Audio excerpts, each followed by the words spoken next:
Welcome to this Tuesday edition of the World Report. I'm Arjun, Samar, Mahendran. Let's take a look at what's making headlines around the world. Canada has announced a staggering $107 billion in retaliatory tariffs on U.S. goods set to begin Tuesday. Prime Minister Justin Trudeau made the announcement after President Donald Trump stood firm, in fact, on his controversial tariff plans. Now, outgoing PM Trudeau warned that Canada will in fact impose 25% tariffs on $30 billion worth of American goods, initially with additional tariffs on $125 billion to follow within weeks. Now this if Trump's policies remain in place. Meanwhile, Mexico is bracing for impact, with President Claudia Sheinbaum revealing her country's own contingency plans. We have a plan B, C and D, Sheinbaum stated, signaling that the country, in fact, is ready for whatever Trump throws their way. As the March 4 deadline looms, Trump's tariffs aimed at combating illegal immigration and drug trafficking are set to hit. With no room left for negotiation, it's clear the trade war is heating up and the stakes have never been higher. In response to the tariffs to be imposed by the United States, Beijing has announced 10% retaliatory tariffs on several American agricultural products, including soybean, corn, beef, aquatic products, fruits, vegetables, and even dairy products. Now, according to a statement by the Chinese Finance Ministry, the country will impose additional tariffs of 10% to 15% on some U.S. imports starting the 10th of March. Among the goods on which China has announced 15% tariffs are chicken, wheat, corn, and cotton. These heavy duties come after the U.S. imposed steep tariffs not just on Beijing, but also on Canada and Mexico on Tuesday, kicking off a potential trade war. U.S. President Donald Trump has suspended military aid to Ukraine. Now, this is as per reports, sharply escalating pressure on Kiev to agree to peace negotiations with Moscow. Now, the move comes just days after a stunning public clash between Ukrainian President Volodymyr Zelensky and Trump in the Oval Office, who is seeking a rapid end to the Ukraine war. The reported pause includes weapons in transit and has left many wondering what this could mean for the embattled Ukrainian forces. However, this freeze is more than just a strategic timeout. It's a harsh reminder of the fragile balance of power, where one misstep could tip the global scales. On the other side of the border, Russia claimed on Monday that its forces had struck multiple facilities across Ukraine, while Ukraine on the same day reported repelling Russian attacks in multiple directions. The Russian Defense Ministry said over the past 24 hours, Russian troops struck targets including Ukrainian military airfields, drone factories, and even storage facilities. Meanwhile, the General Staff of the Ukrainian Armed Forces said that as of Monday afternoon, dozens of battles had occurred along the front lines. Ukrainian forces claim successfully thwarting and disrupting Russian offensive plans, repelling multiple Russian attacks in the direction of Pokrovsk in eastern Ukraine and Kursk in western Russia, the Ukrainian side has said. Over at the UN, India has slammed the unfounded and baseless comments made by UN's human rights chief, who mentioned Kashmir and Manipur in his global update. The permanent representative of India to the United Nations and other international organizations in Geneva, Ambassador Arindam Bagchi, said, as India was mentioned by name, let me begin by emphasizing that the world's largest democracy, in fact, continues to be a healthy, vibrant, and pluralistic society. Unfounded and baseless comments in these update contrast jarringly with ground realities. Listen in. As India was mentioned by name, let me begin by emphasizing that the world's largest democracy continues to be a healthy, vibrant, and pluralistic society. Unfounded and baseless comments in the update contrast jarringly with ground realities. The people of India have repeatedly proven wrong such misplaced concerns about us. We would urge a better understanding of India and our civilizational ethos of diversity and openness, which continue to define our robust and often cacophonous civic space. Nothing illustrates this divergence more than the passing reference to Jammu and Kashmir, erroneously referred to as Kashmir, ironically in a year that stood out for that region's improving peace and inclusive progress, be it the large turnout provincial elections, the booming tourism, or the rapid development pace. Tanaji Shinde, whose daughter Neelam is fighting for her life after an accident in the US, visited her at the hospital in California where she is being treated, her family said on Monday. Now, Neelam's father flew from Mumbai to the U.S. on the 2nd of March and immediately after landing there, rushed to the UC Davis Medical Center near Sacramento in California. Neelam's maternal uncle Sanjay Kadam has said. Violence broke out in the Knesset on Monday evening as guards used force to physically prevent bereaved families and relatives of hostages from entering Paytm's visitor gallery to watch a debate, in fact, on probing the October 7 catastrophe, including a speech by Prime Minister Benjamin Netanyahu. When members, in fact, of the October Council, which represents October 7 survivors, former hostages and victims' families, tried to ascend a stairwell leading to the gallery, they were pushed, hit and grabbed in what quickly evolved into a chaotic scrum. Video of the incident shared by the group showed one guard even wrestling a man to the floor and pulling him aside with his forearm across the man's throat. 3 people subsequently required medical treatment. Now, this is according to Hebrew media reports. And concerns are growing from Palestinians in the Gaza Strip that Israel's decision to cut the entry of all food and other goods into the enclave will exacerbate the already dire conditions after more than 15 months of war. Israel's announcement came as Muslims began the fasting month of Ramadan or Ramzan, and after the first phase of a ceasefire deal ended without an agreement between the adversaries over the implementation, in fact, of a crucial second phase. Now, the ceasefire's first phase saw a surge in humanitarian aid after months of growing hunger. Meanwhile, Arab leaders are touching down in Egypt to attend an emergency Arab summit on the war-torn Gaza enclave. The Iraqi state news agency INA said President Abdul Latif Rashid arrived in the Egyptian capital Cairo to attend today's summit to discuss developments in Gaza and the West Bank. Meanwhile, Bahrain King Hamad bin Isa Al Khalifa is also set to be in Cairo to attend the summit, the Bahraini news agency BNA said. Meanwhile, Kuwaiti Crown Prince Sabah Al Khalid Al Sabah will fly to Cairo on Tuesday to lead his country's delegation to the summit, the state news agency KUNA reported. Meanwhile, Syrian President Ahmed al-Shara is also expected to lead the country's delegation to the Arab summit. Costa Rica and Panama are coordinating, in fact, to expedite southbound migrant transit through their countries along the same route that carried hundreds of thousands of north in recent years, officials said on Monday. Now, both countries have struggled to find their footing in recent weeks in the new reality of migrants heading south, turned back by the closure of the United States border to asylum seekers since U.S. President Donald Trump took office earlier in January this year.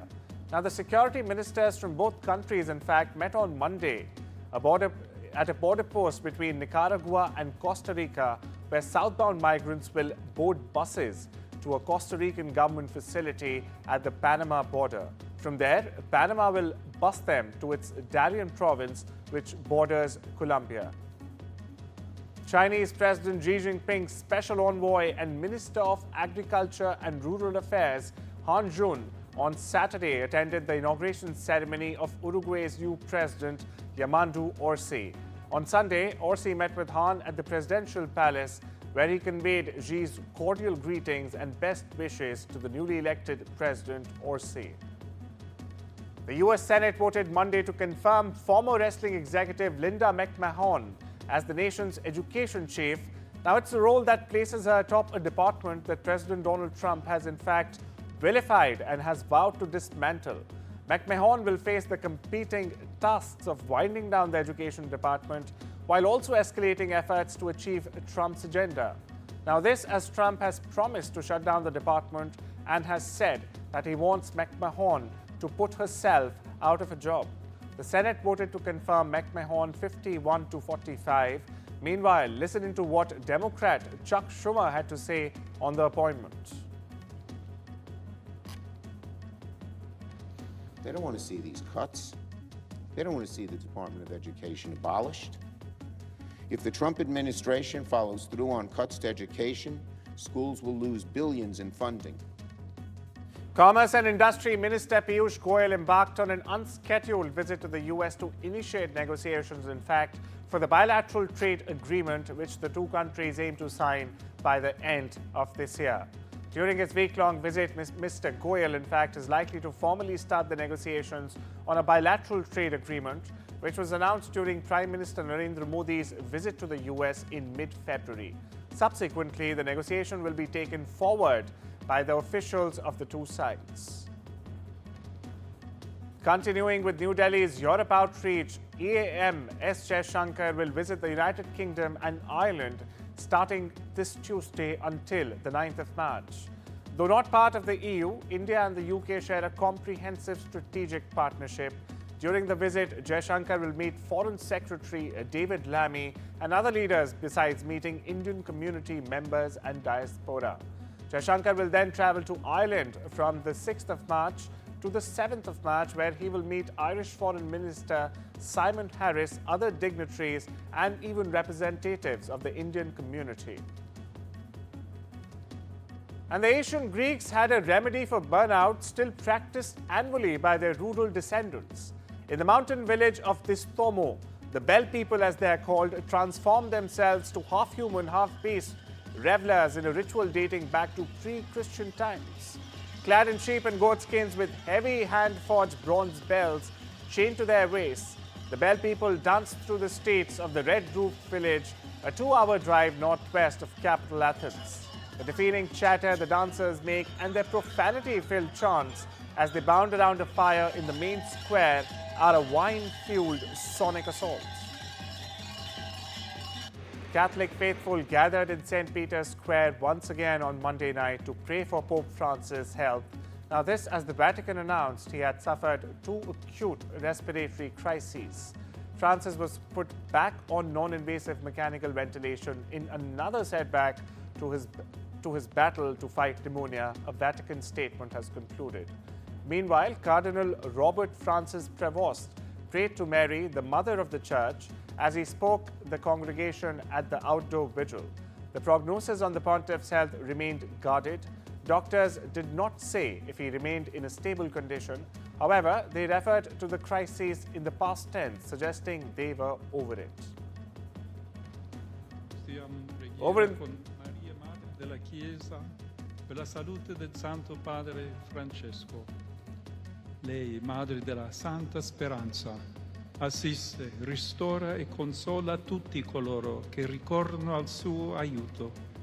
Sì, anche per noi, questa sera, segno di consolazione, di sicura speranza.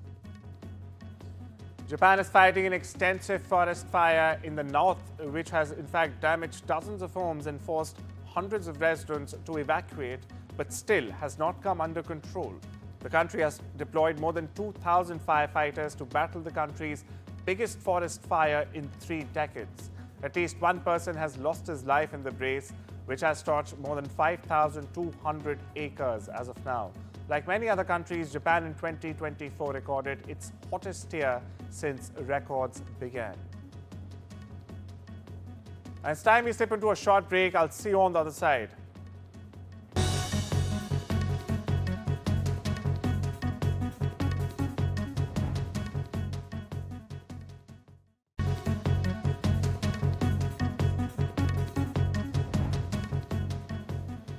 Welcome back. You're watching The World Report on NDTV. I'm Arjun, Samar, Mahendran. Benchmark BSE Sensex tanked over 350 points, while the NSE Nifty 50 lost 70 points in the early trade on Tuesday. Now, this after US President Donald Trump said his proposed tariffs on Canada and Mexico would go into effect as planned earlier. The Sensex lost 0.45% to 72,753, while the Nifty fell 0.64% to 21,979. Meanwhile, all 13 major sectors logged losses at the open, while the broader small and mid caps fell about 1% each. The 30-share BSE benchmark had witnessed a seesaw trade on Monday and declined by 112 points or 0.15% to close at 73,085 as 18 of its components advanced and 12 declined. The index opened higher but soon fell to the day's low of 72,784 due to intense selling in large-cap stocks. Meanwhile, stocks slumped and bond yields slid on Tuesday across Asia as investors braced for an imminent escalation in a global trade war, with new U.S. tariffs on Canada, Mexico and China set to go into effect within hours. The U.S. dollar remained depressed, with sterling holding close to a 1.5-month-long high, and the euro also firm as European leaders drew up a Ukraine peace plan to present to Washington. Crude oil wallowed near 12-week close, and Bitcoin languished around $86,000 after erasing the surge to the cusp of $95,000 that started the week. Speaking of Bitcoin, the world's biggest cryptocurrency, in fact, backpedaled on Monday after an early rise following U.S. President Donald Trump's weekend proposal for a national strategic reserve of cryptocurrencies. Optimism on digital currencies after Trump's Sunday post on Truth Social turned to caution. Now, this as market participants await more details about his crypto initiative. The world's largest cryptocurrency, as we mentioned, Bitcoin, rose 2.4% from Friday's levels to $86,292, but was down 8% from Sunday. Trump said his January executive order on digital assets would create a stockpile of currencies, including Bitcoin, Ether, XRP, Solana, and Cardano. The names had not been previously announced. Meanwhile, oil prices continued to fall in on Tuesday after U.S. President Donald Trump paused military aid to Ukraine and as markets brace for U.S. tariffs on Canada, Mexico, and China to take effect. Brent futures fell 54 cents or 0.75% to $71.08 a barrel, while the U.S. West Texas Intermediate crude oil fell 36 cents or 0.53% to $68.01 a barrel. Now, the pause to all U.S. military aid to Ukraine, confirmed by a White House official on Monday, followed Trump's over-office clash with Ukrainian President Volodymyr Zelensky last week. Meanwhile, the market has viewed the growing distance between the White House and Kiev as a sign of potential easing of the conflict that could lead to sanctions relief for Russia and more oil supply returning to the international markets. Chinese electric vehicle maker Build Your Dreams, or BYD, said on Tuesday it has raised $5.59 billion in a primary share sale that was increased in size, making it the largest, in fact, of its kind in Hong Kong in 4 long years. The company said it sold 129.8 million primary shares in the deal, up from the original 118 million shares planned when the deal launched on Monday. Now, BYD's Hong Kong shares opened down 8% on Tuesday, in line with the discount the stock was sold at in the deal, while the Hang Seng Index was down 1.5%. Paytm operator 197 Communications Limited share price dropped by over 3% during early trading Tuesday. Now, this comes after the ED, or the Enforcement Directorate in India, issued a notice against it for alleged violations amounting to rupees 611 crore. The ED announced on Monday that it had issued the notice to 197 Communications, its managing director Vijay Shekhar Sharma, and associated entities for contraventions of the Foreign Exchange Management Act. The notice comes after the completion of an investigation, in fact, and precedes the initiation of adjudication proceedings under the law.